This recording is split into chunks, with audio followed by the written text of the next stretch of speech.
Live from Utah's first TV station, ABC4 News celebrates 75 years. Good evening and Happy New Year, everybody. I'm Rick Aaron. As 2023 arrived, so did a major winter storm blasting the state of Utah with rain, sleet, and snow.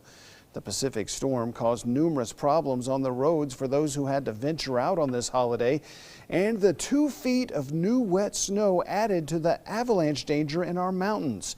The storm forced the Utah Department of Transportation to close State Route 210 in Little Cottonwood Canyon, and the town of Alta has been under an interlodge order since 11 o'clock last night.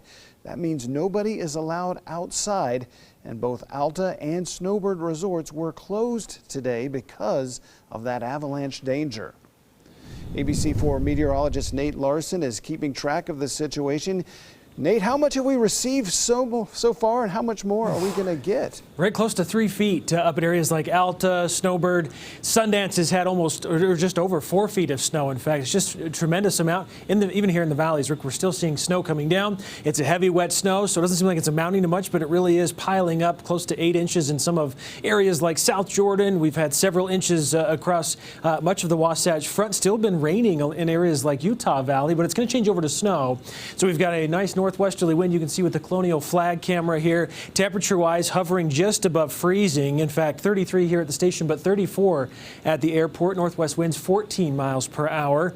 Here's some of the snow totals. So 42 inches was reported this morning at Sundance. I can't find any updated totals to add to that, but I'm sure they're higher than that because Alta, Snowbird are trending about 10 inches higher than they were this morning. So 32 inches at Alta in the last 48 hours. Snowbird 31, 27 Solitude. Powder Mountain almost 2 feet of snow. So, of course, with all of the snow, avalanche danger remains high or extreme, especially for areas east of Provo Canyon, extreme avalanche danger with all that heavy snow that's come down, 42 inches at Sundance, if not more. And we're still seeing rain and snow showers across much of the state. So we've got snow primarily across the northern part of the state, a wintry mix across east central Utah, down in southwest corner as well. Cedar City seeing some snow with St. George, dealing with rain showers. All of us have seen a healthy amount of moisture. In fact, so much moisture down in southwest Utah. Will cover some of the flash flooding that we're experiencing, portions of Washington County, and we had Zion National Park as well.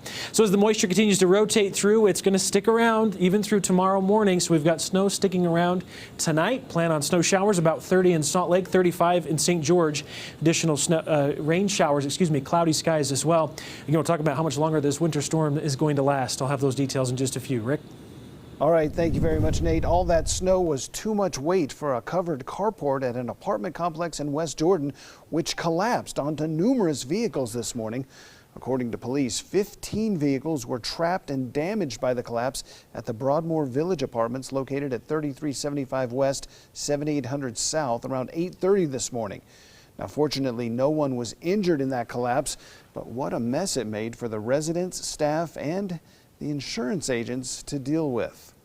And all that snow, sleet, and rain caused a number of power outages in the Salt Lake Valley, affecting thousands of customers. At last check, 7,166 homes and businesses along the Wasatch Front are currently without electricity. Rocky Mountain Power posted that message on their website, stating that it will take some time to assess the damage, make repairs, and restore power because of the extent of the damage, and warning customers that they could experience multiple or extended outages. Elsewhere, one person is dead and several more are injured after a New Year's Eve tragedy near the border of West Valley City and Taylorsville, where a driver in a stolen pickup truck hit 2 pedestrians and caused a 4-car crash on Redwood Road last night.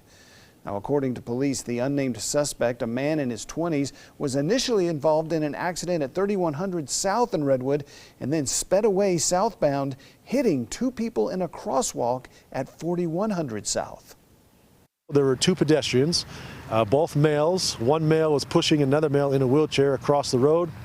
The driver of that silver pickup truck hit one of the pedestrians as well as the individual in the wheelchair, and then went through the intersection and hit another vehicle that was traveling westbound on 4100 South. Now, we have learned that the man pushing that wheelchair was pronounced dead on the scene, while the man in the wheelchair suffered minor injuries, and a female driver of another car was taken to the hospital in critical condition.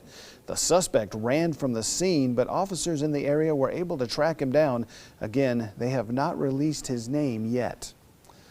An update this evening on the suspect that was wanted in Moab for several felonies, including domestic assault and kidnapping. Moab City Police say they now have 26-year-old Jair Ortiz Camacho in custody because they were able to locate him by using technology. They arrested Mr. Ortiz Camacho without incident earlier today. Well, many people took part in soggy celebrations across the state last night to ring in 2023, including one major celebration at the Gateway in downtown Salt Lake City.